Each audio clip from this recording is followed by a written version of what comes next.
It was Halloween night, and 4 friends decided to do something daring. They wanted to spend the night in the old mansion on the hill, the one that everyone said was haunted by the ghosts of a murdered family. They packed their bags with snacks, flashlights, and sleeping bags, and drove to the house. They parked their car outside the rusty gate and walked up the overgrown path to the front door. The house looked dark and ominous, with broken windows and cobwebs. They pushed the door open and entered the dusty foyer. "Wow, this place is creepy," said Jake, the leader of the group. He was tall and athletic, and always up for a challenge. "Come on, don't be scared," said Mia, his girlfriend. She was blonde and bubbly and loved horror movies. "I'm not scared, I'm just saying," said Jake. He turned on his flashlight and scanned the room.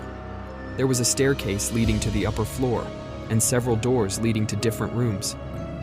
"Let's explore," he said, and walked toward the nearest door. "Wait for us," said Ryan, his best friend. He was smart and nerdy, and wore glasses. He followed Jake, along with his girlfriend, Lily. She was shy and quiet, and had long brown hair. They opened the door and entered a living room. There was a fireplace, a sofa, and a coffee table. There were also some old paintings on the walls and a bookshelf full of dusty books. "Look at this," said Jake, picking up a book. He opened it and read the title. "The History of the Blackwood Family. This must be the family that lived here." "Who were they?" asked Mia. "They were rich and powerful, but also very secretive and mysterious," said Jake. "They owned this house and a lot of land around it. But one night, they were all killed in a brutal massacre. No one knows who did it or why. Some say it was a rival family. Some say it was a cult. Some say it was the devil himself. The only survivor was the youngest son, who was away at boarding school. He inherited everything, but he never returned to the house. He sold it and moved away. And since then, no one has lived here. They say the house is cursed and haunted by the spirits of the dead." "Wow, that's spooky," said Mia. "Do you think it's true?" "I don't know, maybe," said Jake. "But I don't believe in ghosts. Do you?" "No, of course not," said Mia. "Ghosts are not real. They're just stories." "Exactly," said Jake. "So let's have some fun and prove it. Let's split up and explore the house. We'll meet back here in an hour and see who found the most interesting things. And whoever gets scared first loses." "Okay, sounds good," said Mia. "But what's the prize?" "The prize is a kiss," said Jake, and kissed her. "Okay, deal," said Mia, and smiled. They agreed on the rules and split up. Jake and Mia went upstairs, while Ryan and Lily went downstairs. They each took a different flashlight and a different door. As they explored the house, they found many strange and eerie things. They found a kitchen with rotten food and dishes, a dining room with a long table and chairs, a library with more books and papers, a bedroom with a canopy bed and a wardrobe, a bathroom with a clawfoot tub and a mirror, and a nursery with a crib and a rocking horse. They also heard many noises and sounds. They heard creaking floorboards, rattling windows, dripping faucets, howling wind, and scurrying rats. They heard whispers, moans, screams, and laughter. They heard music, singing, crying, and clapping. They tried to ignore them and laugh them off. They told themselves it was just their imagination, or the house settling, or the wind. They told themselves they were not afraid, and they were having fun. But they were lying. They were terrified.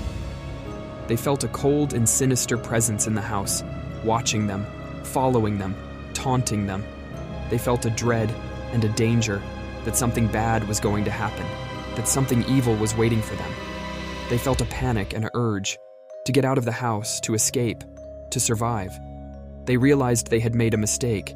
They realized they had underestimated the house. They realized they had awakened the ghosts. They realized they were in trouble. They decided to end the game and find their friends. They decided to leave the house and never come back. They decided to run for their lives. But it was too late. The house had other plans. The house had trapped them. The house had turned against them. The doors slammed shut and locked. The windows shattered and barred. The lights flickered and died. The darkness fell and swallowed. Ghosts suddenly appeared and started attacking. They were really mad and wanted revenge. They were mean and didn't care about hurting anyone. They were so hungry for something, maybe blood. The friends tried to run away, but the ghosts chased them and trapped them. They scratched, bit, and even stabbed the friends. It was really scary, but the friends fought back using whatever they could find, like flashlights and bags. They kicked, hit, and threw things at the ghosts to try and get away. Finally, they discovered a hidden passage behind a bookshelf. They went through a narrow tunnel that led to the basement. Crawling through, they found a door that led outside. They opened it and ran as fast as they could. They made it to their car and drove away.